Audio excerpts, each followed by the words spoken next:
As I stood at the sink, washing dishes, my husband Eric suddenly dropped a bombshell. "Sophia, I want a divorce." I froze, my hands still submerged in the soapy water. "But why?" I stammered, completely caught off guard by his blunt statement. "You see, I'm about to come into $6 million, he continued, as if this was just some casual conversation. "That's a lot of money, and I don't want to share it with you." I stared at him, trying to process his words. "What does that have to do with a divorce?"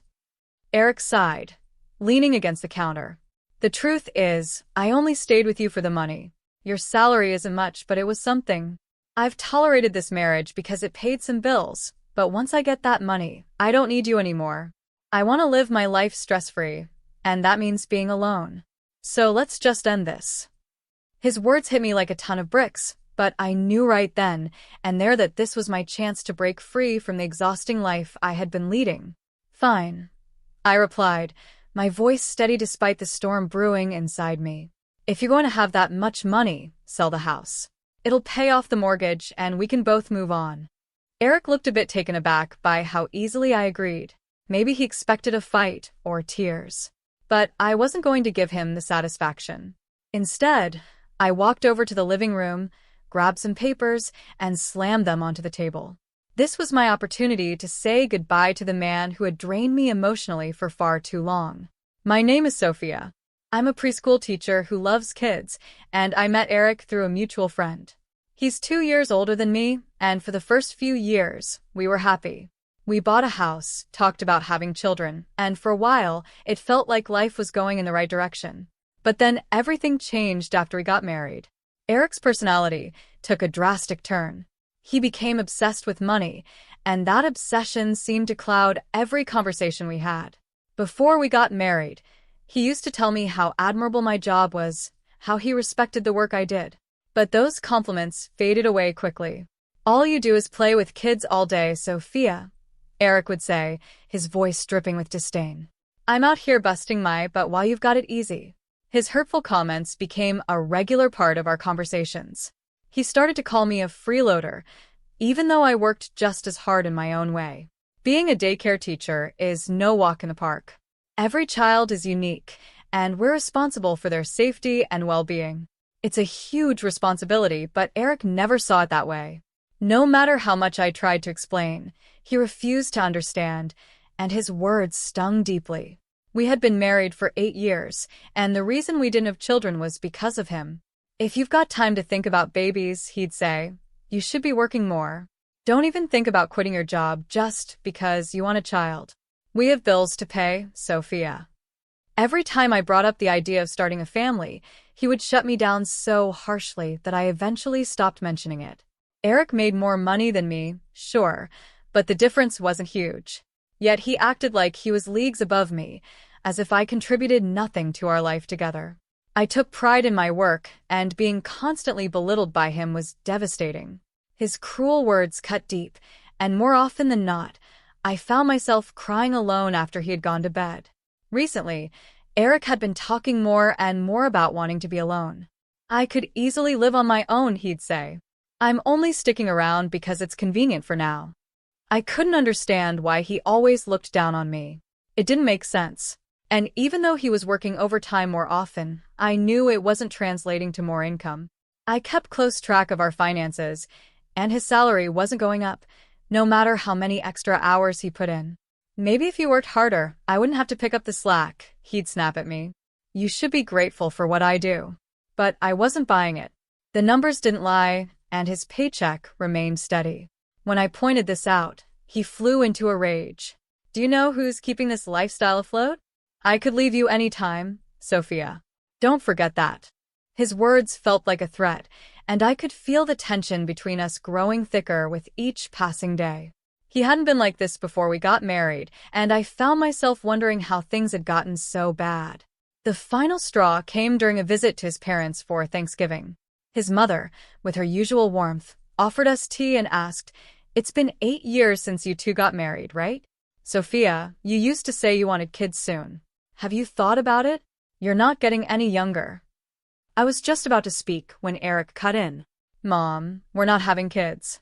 Sophia and I already decided. I froze, stunned by his words. That wasn't true at all. What? I whispered. Yeah, Eric continued, ignoring my confusion. Sophia hates the idea of taking care of kids. She gets enough of that at work. Before I could correct him, his mom nodded and said, Well, if that's what you've both decided, then that's fine. In the car on the way home, I confronted him. Why would you lie like that? I've always wanted children. Eric just shrugged. We can't afford it, Sophia. You don't make enough money, so you don't get to have a say. I sat there in silence, completely crushed. At work, even the children could sense something was wrong. One of the little girls in my class, Emma, came up to me and asked, Miss Sophia, why do you look sad today? I'm sorry, I didn't mean to worry you. I'm fine, I said, giving Emma a gentle pat on her head. Emma was always a quiet, thoughtful child, mature beyond her years. She wasn't one to seek attention, but her kindness always shone through. I couldn't help but think that she must be raised in a loving environment. You're not fine, Miss Sophia, Emma said softly, her eyes full of concern. You're usually much happier. I don't like seeing you sad. I felt awful that a child as young as Emma was worried about me. I forced a smile, not wanting her to carry my burdens. It's sweet of you to care, Emma. But really, I'm okay. Emma wasn't convinced. Maybe my daddy can help you. He's a superhero. He helps a lot of people, and he's picking me up tomorrow. I'll tell him about your problem. Emma's enthusiasm made me chuckle, despite the heaviness in my heart. Her father didn't usually pick her up, her mother did most days, but Emma mentioned her dad was coming the next day because her mom was busy. She was determined to introduce me to him, and I couldn't refuse her, even though I felt uneasy about sharing my personal issues with a stranger. The next day arrived, and sure enough, Emma's father came to pick her up as she had promised. He was polite and well-spoken, just as I remembered from the school's entrance ceremony. Thank you for taking care of Emma, he said with a kind smile. She talks about you all the time and seems to really enjoy her time here. Oh, it's my pleasure. Emma is such a sweet, thoughtful girl, I replied, feeling a little awkward under the circumstances. I didn't feel comfortable discussing my problems with him, even though Emma had insisted. My situation wasn't something you could just casually bring up. Still, Emma was persistent. Daddy, Miss Sophia is worried about something. Can you help her? Her father glanced at me, sensing my hesitation. I understand if you're not ready to talk about it, he said gently. But if you ever need help, don't hesitate to reach out. My daughter is very concerned, and we'd love to assist in any way we can. He handed me a business card. I glanced at it, noticing his title, but at that moment, something inside me shifted. Maybe it was fate, or maybe I had just reached my breaking point, but I decided then and there that I wasn't going to be the victim anymore. I was going to take control of my life, and I would make Eric regret ever treating me this way. As I was making plans to move forward with my life, Eric approached me once again, casually throwing another curveball. Hey, how about we finally go through with that divorce? He said nonchalantly, as if it were nothing more than deciding what to have for dinner. It had been a long time since we sat down for a meal together, so hearing him bring this up now, especially while we were in the middle of dinner, was jarring. My hands froze as I was washing the dishes, and I turned to look at him, unsure of what to say. Eric seemed to think my silence meant I was shocked, so he grinned smugly. I know you don't like it, but my mind's made up. Why now? I asked, trying to keep my voice steady. A huge sum of money is coming my way. Do you want to know how much? $6 million. That's right, $3 million. He spoke as if he couldn't wait to gloat, even though I hadn't asked for any of these details. He continued, I only stayed with you because of the money. Yours isn't much, but it was something. Now that I have $3 million, I don't need you anymore. So, let's end this. You've had your time freeloading off me. I was furious, but I didn't let it show. Where did you get all that money? I asked, even though there were so many other things I wanted to say. That's none of your business. We're strangers now, Eric said dismissively. Fine, I replied. Let's get the divorce over with then. Eric looked surprised at how quickly I agreed. Maybe he expected more resistance, but I was ready to be rid of him. I don't plan on living in this small house anymore, Eric continued arrogantly. With $6 million, I'm buying mansion. So, I'm going to sell the house too. That's fine, I said. I'll find a place to live, and you can use the money to pay off the mortgage, right? Yeah, I'll take care of it. I guess it's the least I can do. His smugness was unbearable. With that, I decided it was time to put my plan into action. I busied myself with packing, preparing for the new chapter in my life. When the divorce proceedings were nearly finalized, I arranged a meeting with Eric to discuss the final details. I'm leaving the mortgage payments to you, I said, sliding a document across the table. I don't want any confusion later, so I've drafted an agreement that outlines everything. Please sign it. Eric, still flipping through the papers, suddenly paused. Wait a minute. What's this about alimony? Why should I be paying you anything? If anything, you should be paying me. You're the one who doesn't work full-time. I stayed calm and laid out more documents in front of him. You thought you could hide everything from me, didn't you? You've been so naive, Eric. His face turned pale as he looked at the photos I placed in front of him. They showed him with another woman, walking arm in arm, laughing together. She's just a junior colleague, he stammered. This doesn't mean anything. Really? I asked, holding up another photo. This one showed Eric and the same woman entering a hotel together. Eric's eyes widened in panic, but he wasn't ready to give in. These are fake. Photos can be manipulated these days, you know? You can't fool me with this. I sighed deeply. I knew this would be his reaction, but I had prepared for this. This isn't just about pictures, Eric, I said calmly. I have more evidence than you can imagine. You're not walking away from this easily. Eric's confidence faltered as I revealed the full extent of what I had gathered against him. This was only the beginning. My quiet strength would soon become his downfall. I think they'll be here soon, I said, just as the doorbell rang. Eric's face paled with confusion and worry. He wasn't sure what was about to happen. I calmly went to the door and returned with 2 people in tow. Eric was in for a surprise. This is my attorney, I announced as I motioned them into the living room. These photos and documents were gathered by a private detective agency. There's no way they could be fake. But if you're having doubts, should I call them right now? I said it with such calmness that it rattled him. Pleasure to meet you. I'm Sophia's attorney, my lawyer chimed in, flashing a confident smile. From now on, we'll handle all divorce proceedings through me. Do you have any questions or concerns about these photos? I'll gladly explain everything to you. Eric, who had been putting up a front of bravado, began to panic. The truth was out. His claims of working late and overtime had been a lie. The detective agency had found out that he had been leaving work on time all along, sneaking away to spend his nights with his mistress. That explained why his salary hadn't increased, because he wasn't actually putting in the extra hours he claimed to. Suddenly, everything made sense. When Eric had started saying he wanted to be alone, it wasn't just his usual selfishness. It was because he wanted more time with his lover.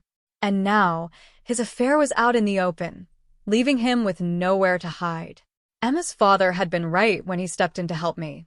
I didn't realize at the time how much influence he had. He wasn't just a supportive parent. He was the CEO of a major company, with connections to top-tier lawyers and detectives. His daughter's claim that her father was a superhero wasn't far off the mark. He had pulled together a team that exposed every one of Eric's lies. Eric tried to put on a brave face. You want alimony? Fine. I've got $6 million, remember? I can afford it. Just get out of here. I never want to see you again. I remained calm, packing my things. I would have left regardless, Eric. If there's anything else in the future, we'll handle it through the lawyer. Don't come to me directly. Who would ever want to see you again? He spat out, his pride still intact, but I could see the fear in his eyes. He didn't expect me to be so prepared. I silently gathered the last of my belongings and walked out of the house that had once felt like a home. As I left, I wondered how someone could be so arrogant even at the end. Eric had no idea how close he had come to losing everything. For a few months, I settled into my new life. I moved into a quiet apartment where I could finally breathe without the constant tension. It wasn't the easiest adjustment, But without Eric in my life, the constant stress that had hung over me like a cloud was finally gone. The relief was undeniable. But just as I was getting used to the peace, Eric showed up at my door. He was pounding on it, shouting loud enough for the neighbors to hear. "Please, Sophia. You've got to listen to me," he yelled. Reluctantly, I opened the door to see his pathetic figure standing in the hallway. "What do you want?" I asked coldly, making it clear I had no interest in anything he had to say. Eric forced a smile, looking around my apartment. "You've got a nice place here. You know, there's plenty of room for two. Maybe I could move in? We could make one of these rooms mine." I stared at him, disbelief written all over my face. "Are you serious? There's no way I'm living with a stranger." Come on, Sophia. "Don't be so harsh. We were married once, remember? There's no reason we can't be together again," he said, his voice dripping with fake charm. "We're strangers now, Eric. Legally. So stop acting like we're still something." "Don't talk like that, Sophia. You're scaring me," he said, his voice wavering. "I've realized that I need you in my life. We can start over. You were happy with me, right?" I scoffed. "You were living in a mansion with your mistress, Eric. I was nothing but a convenience to you. Why would I take you back now?" Eric's face twisted, and to my shock, he started to cry. "Sophia, I never actually had $6 million, he sobbed. "I thought I won the lottery, but I was wrong. I misread the numbers. I jumped to conclusions, thinking I'd get rich and be able to leave you. But it was a mistake." I stood there, stunned. "What are you even talking about?" "I quit my job," he wailed, his desperation now fully on display. "I thought I'd won, so I badmouthed my boss and quit. But the numbers were wrong, Sophia. I'm ruined. I thought I could do whatever I wanted if I had that money, but now I have nothing." I stared at him, utterly speechless. This was the man I had once thought I'd spend my life with. A man so blinded by greed and arrogance that he'd thrown away everything without a second thought. "I ended things with her," Eric continued, as if that was supposed to change everything. "I realized I need you, Sophia. Please, let's start over. I know you still love me deep down." I couldn't help but laugh, bitter and hollow. "Eric, I don't know what world you're living in, but it's not this one. I'm done with you. You made your choices, and now you have to live with them.